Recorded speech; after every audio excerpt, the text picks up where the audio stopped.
Good morning.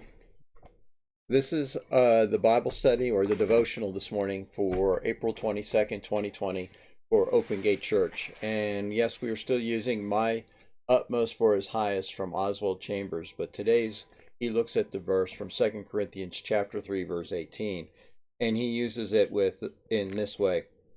We all with open faces beholding the glory of the Lord.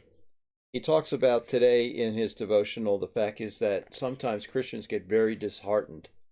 They get disheartened first off in the early part of their walk because there's a number of people who they love and care for, then their friends that reject the fact that they have accepted Christ. Then you have people who they have invested in the relationship, who have moved in the military families, for example. They have moved, that they have died, and they start to feel abandoned. And one of the problems he points out is that people look to these other individuals who will be there for a period of time to help them, or in this case, to light them, and they're able to see Christ in them. But the fact is that they need to look past that person and develop a healthy relationship with the true light source, which is Christ. And he goes down and he writes this at the last line. The secret of the worker's life is that he keeps in tune with God at all times. And one of the ways that we keep in tune with God is not just getting into His Word and not just with fellowship, but with our prayer life. And one of the things that you will see with a prayer life is that it reflects kind of the way some people use a cell phone. When they get the cell phone at first, they get a hold of it, man, it's always on with them, and man, two rings and they're answering it. But you start to get those fake phone calls, the ones that are you think are from friends, but they turn out to be from a car salesman or something like that. So you put it on mute or you start blocking calls.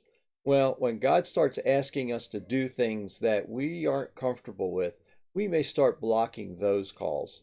And we might start just turning off the ringer, we stop listening and put it on mute or vibrate. And eventually we can get to the point like Scripture talks about that we've hardened our heart and our conscience has been scored or scarred so bad that we no longer hear from God. And when that happens, we have a tendency then to drift back into our old ways, back into our old friends. And that hurts Christ more than anything else because his goal and his life was spent to reestablish a relationship with man. And to reestablish that relationship started at the cross. So ask yourself, is your prayer life as good as your connection to your cell phone?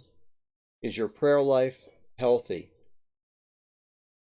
This is Wednesday, and Wednesday at 11 o'clock we have an online or Zoom Bible study.